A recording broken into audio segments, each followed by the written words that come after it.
ربالعزت هغه ته شهادت ور په برخه کوي، په دې غزوه کې شهید کیږي دا شپونکی. کله چې صحابه کرام رضوان الله تعالی علیهم اجمعین په شهیدانو باندې ګرځي، کله چې دې شپونکي ته راځي دا نه پیژني چې دا څوک دی. نبی کریم صلی الله علیه وسلم فرمایي چې دا تاسو نه پیژنئ، زه پیژنم. قسم په هغه ذات باندې چې زما روح د هغه په بلا کیف لاس کې دی، زه وینم چې ملائکې دې ته غسل ورکوي او دا جنت ته ځي. او دا هغه سړی دی چې توسه سر په سجده هم الله ته نه دی ایښی، خو د الله په وحدانیت باندې اقرار کړی.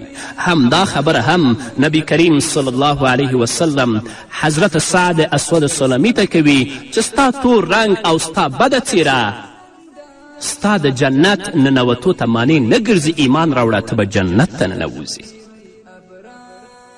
کله چې حضرت سعد اسود سلمی رضی الله تعالی عنه ایمان راوړي، نو رسول الله صلی الله علیه وسلم ته فرمای اوس راته څه حکم کوي، زه څه وکړم؟ رسول الله صلی الله علیه وسلم ورته وفرمیل لاړ شه او خپل قوم ته دعوت ورکړه، ځکه ته د هغوی ورور او د هغوی حق دی په تا باندې. حضرت اسود رضی الله تعالی عنه فرمای ما له همدې نبوي لارښوونې سره سم د خپل قوم ټولو خلکو ته دعوت ورکړ. هغوی مې د الله رب العزت دین ته راوبلل، خو زما قوم ماته زما د تورې او بدرنګې څیرې پیغور راک. او حضرت اسود رضی الله تعالی عنه فرمایي کله چې مې هغوی ته د کوژدې لپاره پیغام ورولېږه، نو هغوی زما د تورې او بدرنګې څیرې له امله زما پیغام هم ونه منه. راغله محمد رسول الله صلی الله علیه وسلم ته مې دا خبره وکړه. رسول الله صلی الله علیه وسلم راته ویلي چې ته د حضرت عمر بن وهب خواته ولاړ شه، دروازه یې ور وټکوه او زما له لورې ورته سلام وکړه او بیا ورته ووایه چې د الله رسول صلی الله علیه وسلم ستا له لور سره زما د واده پریکړه کړې ده. دا خبره ته ورته وکړه.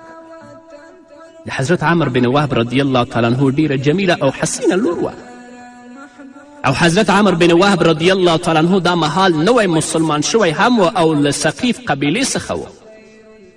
نو حضرت سعد اسود سلمی رضی الله تعالی عنه فرمایی زه لاړم د حضرت عمر بن وهب رضی الله تعالی عنه دروازه مې وټکوله. کومه خبره چې ماته نبی کریم صلی الله علیه وسلم کړې وه هغه مې حضرت عمر بن وهب ته وکړه چې رسول الله صلی الله علیه وسلم ستاسې له لور سره زما د واده پریکړه کړې ده. حضرت سعد وایي حضرت عمر بن وهب په دې خبرې سره سخت غصه شي، وایي زه بیرته تیره روان شوم. په دغه وخت کې د حضرت عمر بن وهب رضی الله تعالی عنه لور له پردې راووتله او ویل د الله بنده راوګرځه، که چیرته د الله جل علا شانه رسول له تا سره زما د واده پریکړه کړې وي نو زه پرې خوشحاله یم، تر څو چې الله رب العزت او د هغه رسول صلی الله علیه وسلم راڅخه راضي شي. واورئ درنو خویندو، نن تاسو د خپل د ژوند شریک څوک غواړئ او څوک لټوئ؟ آیا د ایمان او د اسلامي اخلاقو خاوند یا د دنیا او د فاسدو اخلاقو خاوند؟ حضرت سعد وایي چې بیا دې پیغلې خپل پلار ته وویل پلار جانه ته د خپل ځان د بچ کېدو څه غم وکه، داسې نشي چې ستا په اړه له اسمانه کومه وحیه رانازله شي، ځکه تا د رسول الله صلی الله علیه وسلم خبره نه ده منلې. هماغه و چې عمر بن وهب په منډه د رسول الله صلی الله علیه وسلم خدمت ته ورغی. نو رسول الله صلی الله علیه وسلم ورته وفرمایل آیا تا زما در لیږل شوی کس بیرته ستون که؟ عمر ورته وویلې ای د الله رسوله هو ما دا کار کړی، خو اوس له الله رب العزت نه بښنه غواړم.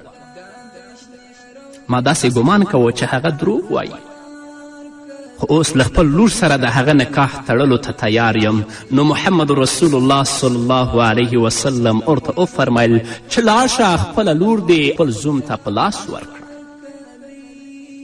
په همدې وخت کې حضرت سعد اسود سلمی رضی الله تعالی عنه په بازار کې د خپلې میرمنې لپاره څه شیان اخیستل چې د یو آواز کوونکي آواز یې واورېده او دا یې ویلې چې د الله سپرو جهاد ته راووځئ، جنت ستاسو انتظار کوي. حضرت سعد رضی الله تعالی عنه چې کله دا آواز اوري خپله توره خپله نیزه او د خپل اس را اخلي او په خپله باندې د خپل مبارک مخ پټوي او له مهاجرینو سره یو ځای کیږي. هیڅوک هغه نه پیژني چې دا څوک دی تر دې چې محمد رسول الله صلی الله علیه وسلم هم پرې پوه نشه چې دا څوک دی. حضرت سعد اسود سلمی رضی الله تعالی عنه پر اس سپور شو، په جنگ کې یو برخه واخیسته او وجنګېد، بیا پیاده شو او په جنگ یې لاس پورې که تر دې چې د مخ یوه برخه یې ښکاره شوه. نو محمد رسول الله صلی الله علیه وسلم هغه مبارک له تور رنګ څخه وپیژنده چې هغه حضرت سعد اسود سلمی رضی الله تعالی عنه دی. ویې پوښتل دا سعد دی؟ خلکو وویل هو دا سعد دی. حضرت سعد اسود سلمی رضی الله تعالی عنه تر هغې په میړانه وجنګېد چې په ځمکه را پریوت او شهید شو، د الله رب العزت جنت ته لاړو.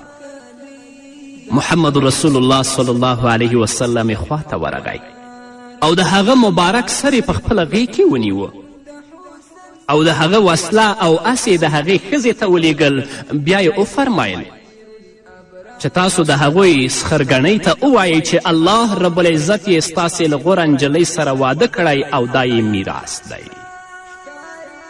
الله رب العزت د حضرت سعد سلمی رضی الله تعالی عنه واده ستاسو د غوره نجلۍ سره کړی او دا د هغه میراث دی، دا تاسو واخلئ.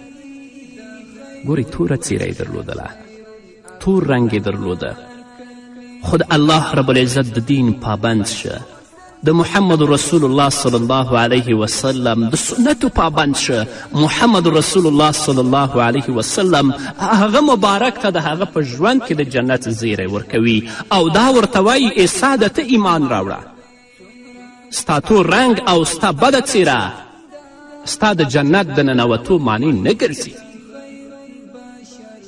نو قدرمنو اوریدونکو، راشئ د مبارکو صحابه و کرامو رضی الله تعالی عنهم مبارک سیرتونه په خلاصو غوږونو باندې واورئ چې هغو خپل ژوند څنګه تیر کړی او د الله رب العزت د دین لپاره څنګه فداکاریانې کړي دي او الله رب العزت څنګه هغوی ته په دنیا کې د خپل د نبی په ژبه باندې جنت زیری ورکړی.